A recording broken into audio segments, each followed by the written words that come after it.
새해 들어서 특별히 오늘은 이제 신년 예배이기 때문에 일주일의 감사가 아니라 한 해 감사를 해보려고 그래요. 그래서 우리가 좀 전에 우리 교육자와 직원들이 종무식을 했습니다. 그때 제가 에베네셀 하나님에 대해 설교하면서 정말 하나님께서 도우셨다, 우리가 한 것이 아니라 하나님이 하셨다고 고백했습니다. 정말 하나님이 1년 동안 지켜주셔서 정말 감사를 드립니다. 두 번째로는 또 지난 한 해 동안 하나님이 우리의 목자가 되셔서 우리를 인도해 주심으로 지나고 나서 보니까 정말 부족함이 없는 1년이었다. 동의하시죠? 그 당시에는 하나님 왜 이런 걸 주시고 왜 이렇게 하시는가 지나보니까 그래서 그랬군요. 물론 아직도 답이 안 보이는 분들이 있을 거예요. 네, 5년 뒤 10년 뒤에 정확한 답이 나타날 수 있지만 분명한 것은 한 해를 돌아보니까 이 마지막에 또 새해를 맞이해 보니까 그래서 그랬구나 라는 것들을 느낄 수 있어서 감사합니다. 이제 세 번째로 저는요 2017년이 특별한 게 뭐냐면 제가 예수 믿은 지 만 40년 됩니다. 1977년 1월 10일 날 처음 교회 갔거든요. 난생 처음 교회 갔어요. 77년 1월에. 그게 2017년은 만 40년이 되는 해입니다. 모세가 40년 동안 애굽의 왕궁에 있었고 40년 동안 광야 생활을 했고 40년 동안 그 다음에 백성의 지도자로서 살았잖아요. 이 40년이 특별한 의미가 있는데 이제 하나님께서 만 40년을 이렇게 신앙생활을 하게 하고 새로운 40년을 어떻게 인도하실까, 그런 기대감을 가지고 시작해 봅니다. 자, 이제 오늘 제목을 한번 같이 볼까요? 오늘 제목이 뭡니까? 선한 목자의 음성을 듣는 2017년입니다. 제가 10년 동안 송구영신 예배를 드리면서 마음의 부담은 뭐냐면요, 1년의 은혜, 1년에 주실 은혜를 이렇게 선포하는 설교이기 때문에 굉장히 잘해야 되겠다는 부담감을 갖다 보니까 조금 길어지는 경향이 있었어요. 그래서 하여튼 오늘은 결단을 하고 길어지지 아니라 왜냐하면 이 졸린데 벌써 하품하는 사람이 있는데 길게 해봐야 소용도 없는데 목사가 괜히 쓸데없이 수고했다 생각이 들어서 가능한 짧게 하려고 하는데 기도해 주시기 바랍니다. 조지 바너라는 사람이 청소년들에게 설문조사를 했어요. 긴장과 혼란과 위기가 닥쳤을 때 누구를 찾아가냐. 여러분, 이렇게 젊은 아이들이 환란과 위기, 긴장감이 있을 때 누굴 찾아갈 것 같아요? 아버지는 25위에 불과합니다. 25번째래요. 엄마는 몇 번이랄까요? 11위. 엄마는 11번째, 아빠는 25번째. 그러면 1위는 누굴까요? 네, 친구를 찾아가거나 음악을 듣는다는 거죠. 근데 문제는 친구가 답을 줄 수 있나요, 없나요? 똑같은 것들이 무슨 답을 줄 수 있을까? 뭔가 달라야 답을 주는데, 그러나 아이들은 친구를 찾아가는 게 더 편하기 때문에 가는데 결국 비극이죠. 왜요? 답을 줄 수 없는 사람에게 간다는 것이 비극입니다. 가끔 운전하다 보면 길을 잃은 개를 봅니다. 우리 오늘 양에 대해서 얘기하지만요, 우리나라는 양은 잘 못 보지만 개가요, 분명히 저거 집에서 기른 개 같은데 막 어딜 갈 바를 막 헤매는 걸 보면서 너무 불쌍한 마음이 들어요. 아마 갖다 버렸나 봐요. 주님 잃었든지 불쌍한 마음이 들어요. 그러나 개는요, 그래도 양보다는 덜 불쌍한 거 아세요? 왜냐면 개는 자기를 방어할 수 있는 이빨도 있고요, 발톱도 있어요. 그런데 이 양은요, 목자를 떠나면, 목자를 잃어버리면 정말 불쌍합니다. 왜냐면 이 양은 늘 말씀드리지만 공격용 무기가 없어요. 심지어 윗니빨이 없기 때문에 물어뜯지도 못하고 뿔로 박지도 못하고 발톱으로 핥지도 못하기 때문에 100% 잡아먹히는 것이 양이에요. 길 잃어버린 청소년들도 불쌍하고 길 잃어버린 개도 불쌍하지만 진짜 불쌍한 것은 목자 잃은 양이에요. 근데 하나님은 우리들을 양에 비유하거든요. 우리를 만드신 하나님이 우리를 양에 비유한다는 건 뭐예요? 우리를 속속들이 잘 하시는 분이 우리를 양으로 비유한다는, 우리가 그만큼 약한 존재라는 것, 약한 존재로 만들었다는 의미죠. 우리는 강한 것처럼 보이지만 사실은요, 우리는 눈이 나빠서 1분 1초의 뒤도 알 수 없는 정말 연약한 존재고, 병에 약하고 또 물질에 약하고 사람에 약하고 아무 힘이 없는 그런 존재입니다. 그래서요, 인간은 누구나 뭔가를 의지하게 돼 있어요. 뭔가를 믿게 되어 있어요. 하다못해 뭐야, 내 주먹을 믿어라. 네, 맞아요. 뭔가를 믿게 돼 있어요. 왜? 하나님이 처음부터 양과 같이 연약한 존재로 만들었기 때문에 인간은 누군가를 의지하지 않으면 살아갈 수 없도록 그렇게 만들어놨어요. 근데 그게 하나님이 아닐 경우에 다른 무언가를 찾아 나서기 때문에 문제죠. 아까 50극을 잠깐 보니까 이제 그 내용들, 하나님을 떠난 사람들이 다양한 모습으로 자기의 문제를 해결하려고 애를 쓰는 것을 볼 수 있어요. 하나님 우리들을 양으로 만들었고 양 같은 존재로 만들었기 때문에 우리에게 뭔가 필요하고 그 누군가 필요한, 무언가 필요한 그 존재가 바로 하나님이라고 그렇게 성경은 말씀하고 있는 거예요. 우리 2017년도에 여전히 어렵고 힘들고 양처럼 자기 방어 능력이 없고 인생을 살아갈 힘이 없지만 우리의 목자 되시는 그 주님의 음성을 듣고 주님을 따라감으로 시편 23편의 1절에 나가는 것처럼 여호와는 나의 목자시니 내가 부족함이 없는 삶을 살게 되시기를 주의 이름으로 축원합니다. 근데 이제 사람들은 생각해요. 나는 주님의 뜻을 알고 싶은데 주님의 뜻을 몰라요. 하나님 음성을 듣고 싶은데 하나님 음성이 안 들려요. 하나님을 잘 모르겠어요.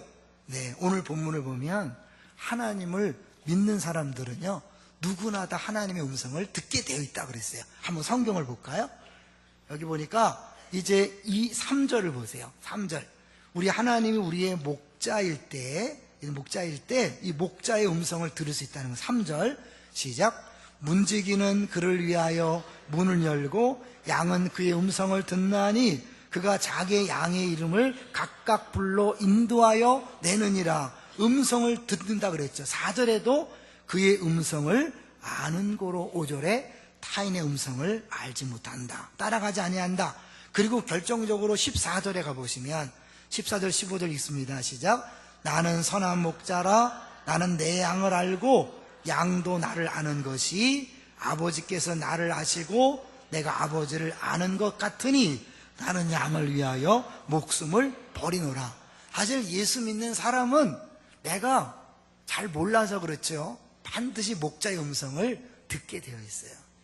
이제 이것을 보여주는 대표적인 얘기가 뭐냐면 이 중동, 아랍, 이스라엘 거기 속하는 양들이 많은데 거기에 목자와 양들의 관계를 보여주는 재미난 사건이 있었어요. 1980년도 후반에 팔레스타인에 폭동이 이루어졌고 그걸 진압한 이스라엘 군대가 이 팔레스타인 사람들을 이렇게 이제 다루기 위해서 모든 가축들을 다 몰수했습니다. 그래서 큰 우리 안에 모든 가축들을 다 잡아들였어요. 그런데 얼마 후에 한 여인이 찾아와서 애원을 하는 거예요. 이 여인은 남편이 죽었기 때문에 그 가축이 양들이 유일한 재산이고 생계 수단인데 그걸 빼앗아 가면 살 수 없다. 그러니까 좀 내 양을 달라 그러니까 그 지휘관, 이스라엘 지휘관이 자신만만하게 얘기한 거예요. 보시오, 이렇게 많은데 당신네 양을 어떻게 찾는단 말이에요. 그래서 당신네 양을 줄 수 없어. 그렇게 자신 있게 이야기한 거예요. 그럴 때 이 여인이 얘기했어요.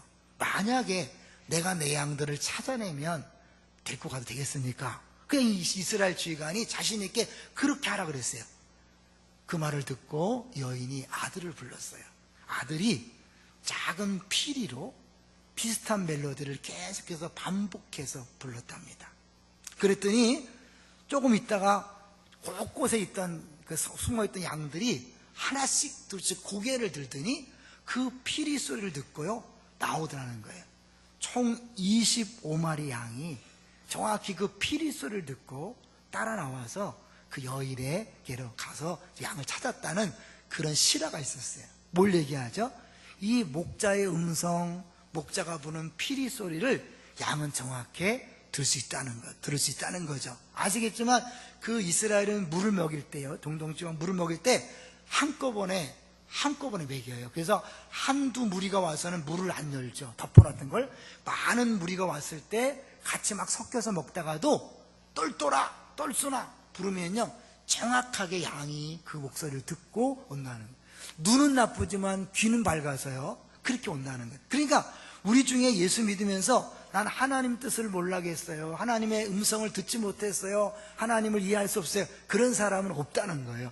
다 듣는다는 거예요. 나 정말 듣는다고요? 네, 다 듣는데 문제는 사실은 내가 그 음성을 듣기를 싫어하고 순종하지 않을 뿐이에요.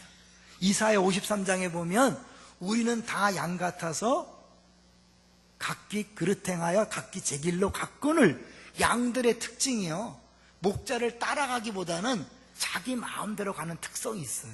이사야 53장 얘기하는 거죠. 왜냐하면 목자는요 우리를 뒤에서 막 막대기로 때리면서 몰고 가는 분이 아니에요. 그 캐리어이라는 사람이 이렇게 썼어요. 목자는 자기 양을 몰고 가지 않는다, 양들을 인도한다. 앞서서 인도하는 거예요. 그리스도께서는 우리를 앞서가셨다. 그리스도께서는 가시밭 인생길을 앞서가셨다. 그분은 인생의 위험과 험난함을 아신다. 선한 목자는 양들을 쉴만한 물가로 인도하셨다. 근데 가끔 가다 뭐예요? 사망의 음침한 골짜기로 우리를 인도할 때도 있으니까 내 생각에 이건 아니지. 그러니까 분명히 하나님께서 나를 인도하시고 말씀하시지만 내 생각이 너무나 강해서 그것을 순종하지 않는 게 많다는 거예요. 특히 우리가 지난 1년을 돌이켜볼 때 1년을 지나고 나서 보니까 아하 그랬지만 1월 달에 2월 달에 3월 달에는 왜 하나님이 저런 사람을 만나게 하는지, 왜 이런 어려움을 겪게 하는지 몰랐던 게 많잖아요. 그런 거예요. 하나님이 하시는 일은 하나님의 크기의 일입니다. 믿습니까? 그러니까 하나님 크기의 일이기 때문에 인간의 뇌로는, 인간의 지성으로는 이해한다 못한다? 못하는 거예요. 그러니까 하나님이 말씀하시는데 수긍이 안 되는 거예요. 이해가 안 되고 해석이 안 되니까 안 따라가고 싶은 거예요. 그래서 자꾸 딴 길로 가다 보니까 문제가 생기는 거지, 나는 하나님 음성을 못 들어서 하나님 뜻을 몰라서 신앙생활을 못해, 이런 사람은 없다는 거예요. 우리 안에 성령이 거하시기 때문에 성령께서 끊임없이 우리 마음속에 소원을 주셔요. 여러분 이 자리에 왜 왔어요? 성령께서 여러분에게 이 자리에 오고 싶은 마음을 준 거예요. 때로는 여러 가지 사연이 있죠. 체면 때문에, 때로는 간절함 때문에, 아니면 난 1년 한 번도 성구영신 빠진 적이 없기 때문에 여러 가지 이유가 있지만, 그러나 이 자리에 왔다는 자체가 뭐예요? 성령께서 여러분을 이쪽으로 인도하신 줄로 믿습니다. 말씀하신 줄로 믿습니다. 여러분이 그 음성에 순종했기 때문에 오는데, 우리는 하나님께서 말씀하시, 목자가 말씀하지만 내 마음속에요 사실은 그 목자보다는 다른 무언가를 쫓아가는 습성이 있어요. 그게 바로 우상이에요. 이 목자를 따라가면 분명히 푸른 초장이 있고 맑은 시냇물가가 있고, 여기 본문에 보면 더 놀랍게 뭐가 있어요? 10장 10절을 한번 읽어볼게요. 너무나 잘 아는 이 푸른 초장, 맑은 시냇물이 있을 뿐만 아니라 10장 10절 읽어볼게요. 시작. 도둑이 오는 것은 도둑질하고 죽이고 멸망시키려는 것뿐이요, 내가 온 것은 양으로 생명을 얻게 하고 더 풍성히 얻게 하라는 것이다. 생명을 얻게 하고, 그 다음에 더 풍성한 삶, 늘 얘기했죠. 여호와는 나의 목자시니 내가 부족함이 없다. 이게 풍성한 삶이잖아요. 그 풍성한 삶이 9절 보세요. 9절 시작. 내가 문이니 누구든지 나로 말미암아 들어가면 구원을 받고 또는 들어가며 나오며 꼴을 얻으리라. 또는 하니까 이게 무슨 구원과 다른 거라 생각하지만, 이 원어적으로 보면 뭐예요? 구원을 받고 그리고 들어가며 나오며 꼴을 얻음으로 풍성한 삶을 누린다는 거예요. 근데 이 문제는 양들이요, 우리들이 어떻게 해요? 이 목자를 따라가자니 이 음성이 이 머리로 이해가 안 되는 거예요. 해석이 안 되니까 아닌 것 같은데, 갔다가는 큰일 날 것 같은데, 그러니까 어떻게 해요? 자기 생각에 옳은 길로, 각기 생각에 옳은 길로 가는 거예요. 자, 제가 몇 가지만 하나님인가 세상인가라는 책에 나온 내용을 말씀드릴게요. 우리 안에는 만약이라는 함정이 있대요. 뭐냐면, 첫째, 만약 이걸 갖는다면 내가 가치 있는 사람처럼 느껴질 것 같다. 또 만약 그걸 이루면 내가 중요한 사람처럼 느껴질 것 같다. 만약 저들이 가진 걸 내가 가질 수만 있다면 만족할 것 같다. 저들처럼 부자가 된다면, 인기를 얻는다면, 높은 자리에 간다면 만족할 것 같다. 만일 돈을 조금만 더 번다면 만족할 수 있을 것 같다. 잘 드셔야 돼요. 만약에 이번에 승진만 한다면 내 가치를 느낄 수 있을 것 같다. 만일 저 사람이 나를 사랑해 주기만 한다면 흔들리지 않을 것 같다. 사실 목자이신 주님이 생명을 얻게 하고 풍성케 하려 하는 그 모든 것들을 다 줌에도 불구하고 우리 뭐예요? 그게 안 믿어지고 내 생각에 돈을 좀 벌면, 다른 사람에게 칭찬을 들으면, 더 좋은 직장에 가면, 더 좋은 배우자를 만나면 이렇게 끊임없이 만약 그래서 그 만족을 주지 못하는 헛된 우상을 따라가는 습성이 있단 말이에요. 여기서 늘 갈등이 있는 거예요. 세상에 아무리 내가 볼 때 그걸 얻으면 찾으면 만족할 것 같은 것 붙잡아 보세요. 소금물을 먹은 것처럼 또 다른 갈증이 생겨나는 거죠. 진짜 만족은 우리의 목자이신 주님만이 줄 수 있으면 좀 믿습니다. 이건 분명한 사실이에요. 여러분 믿든지 안 믿든지 그건 사실이에요. 그리고 그분은 그것을 증명하기 위해서, 내가 선한 목자로서 난 선한 일만 한다는 걸 보여주기 위해서 어떻게 해요? 자기 생명을 우리를 위해 죽었어요. 우리를 내놨어요. 14절 볼까요? 14절 같이 한번, 우리 11절이에요. 11절 시작. 나는 선한 목자라. 선한 목자는 양들을 위하여 목숨을 버리거니와. 12절 삭구는 목자가 아니요 양도 제 양이 아니라 이리가 오는 것을 보면 양을 버리고 달아나나니 이리가 양을 물어가고 또 해치느니라. 선한 목자라는 걸 보여줬어요. 어떻게 해요? 그분이 우리를 위해 죽으셨어요. 폼 잡고 죽은 게 아니에요. 그분이 우리의 죄 때문에 죽으심으로 말미암아 진짜 선한 목자임을 보여주고, 그분이 죽으심으로 말미암아 어떻게 해요? 우리가 생명을 얻은 거예요. 기억하세요. 우리가 생명을 얻고 더 풍성한 삶을 살 수 있는 근거는 그분이 죽었기 때문에 그래요. 그분이 가난해졌기 때문에, 그분이 다 버렸기 때문에, 다 포기했기 때문에 우리에게 생명이 왔고 우리에게 풍성한 삶이 온 줄로 믿습니다. 이 사실을 성경은 끊임없이 얘기하는데 우리는 뭐예요? 믿음은 믿음이고 그래도 역시 돈이 있어야 되고, 그래도 우리 애가 좋은 대학교 가야 되고, 그래도 역시 좋은 취직을 해야 되고, 끊임없이. 그래서 어떻게 해요? 예수님은 믿지만 내가 우리 아이가 대학교 못 간 것 때문에 너무 힘들고, 돈 못 번 것 때문에 너무 힘들고, 내 마음에 들지 않는 춘녀 춘남 때문에 너무 힘들고, 내 마음대로 되지 않는 남편 때문에 너무 힘들고. 이게 다 뭐예요? 그 남편이 변한다고 이러면 만족할까요? 아니에요. 그 춘녀 춘남이 말 잡는다고 변할까요? 만족할까요? 아니에요. 좋은 직장 들어간다고 만족할까요? 아니에요. 더 그런 것들은 아무리 많이 가져도 더 갈증을 느끼게 하는 거예요. 진정한 만족은 우리의 목자이신 예수님만이 주실 수 있는 줄로 믿습니다. 그 목자가 주기 위해서 음성을 들려줄 때 여러분이 이해가 안 되고 해석이 안 돼도 그냥 따라가 보세요. 따라가 보면 우리를 사기치지 않는, 도둑놈이 아닌, 도적이 아닌 그 선한 목자이신 예수님은 반드시 우리에게 가장 좋은 것을 주실 줄로 믿습니다. 이게 우리의 신앙생활이잖아요. 어떻게 그러면 이렇게 그 부분에 대해서 더 분명히 알 수 있을까요? 여러분, 우리가 하경삼이라고 하나님을 경험하는 삶이라는 그 책에 보면 하나님의 뜻을 아는 4가지 방법이 나와요. 첫 번째는 말씀을 통해서 하나님 말씀하시고, 두 번째는 기도를 통해서 우리에게 하나님 보여주시고, 세 번째는 환경을 통해서, 네 번째는 교회를 통해서 말씀하시는 거예요. 그러니까 끊임없이 하나님 우리에게요 수시로 말씀하시는데, 내가 이거를 못 알아듣기 때문에 그런데, 못 알아듣는 것도 아니, 알고 보면 다 아는 건데 내 마음에 들지 않으니까 일부러 뭐예요? 귀를 막는 거죠. 순종하지 않는 거예요. 근데 여러분, 한번 주변에서 뭔가 나한테 사인이 왔을 때, 우리가 1~3단계 때 보면 어떻게 하나님 음성 듣기가 뭐죠? 내 마음의 소원, 밥을 한번 사줄까? 문자를 보낼까? 전화할까? 이게 다 그냥 내 마음속에 쓰는 헛된 생각이 아니라 하나님의 음성이라고 그랬잖아요. 순종해 보시면, 와, 이 기쁨 주시려고 하셨구나 라는 거죠. 제가 이제 설교를 짧게 하기 위해서 이제 제 얘기를 하나 하고 정리해 보려고 그러는데요. 저희 그 같은 만남을 하는 목사님 중에 최근에 교회가 무지 어려워졌어요. 120명이 모이던 교회가 3주 만에 100명이 떠났어. 20명만 남은 거야.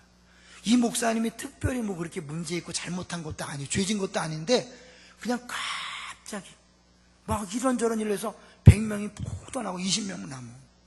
너무너무 힘들어하는 중에 하나님께서 그래도 또 다른 비전을 주셔서 힘을 내고 저를 찾아왔어요. 그 사역에 대해 설명하기 위해서. 근데 그분이 온다는 소리를 듣고 제가 그 아픈 얘기를 듣고 한번 내가 밥 사줄게, 밥 먹자 그랬는데 못 사줬어요. 그래서 마음속에 그래 올 때 오면 내가 위로해야지 하고 사실은 밥 먹은 지 얼마 안 돼서 봉투에다가 조금 돈을 넣어서 이렇게 전해드렸어요. 내가 식사하려고 그랬는데 시간이 안 되니까 사모님하고 식사 좀 하시오. 나 이러려고 온 게 아닌데 알아 이러려고 온 게 아닌데 그냥 줬어요. 했더니요 얼마나 행복한지. 그 액수가 많지 않아요. 근데 내가 하나님께서 나에게 말씀하셨을 때 순종했기 때문에 오는 그 기쁨이 있는 거예요. 액수에 상관없이 하나님께서 그 목사의 안타까움과 아픔을 하나님의 방법으로 위로하기 위해서 나에게 그런 소원을 주신 거죠. 주님이 하신 거잖아요.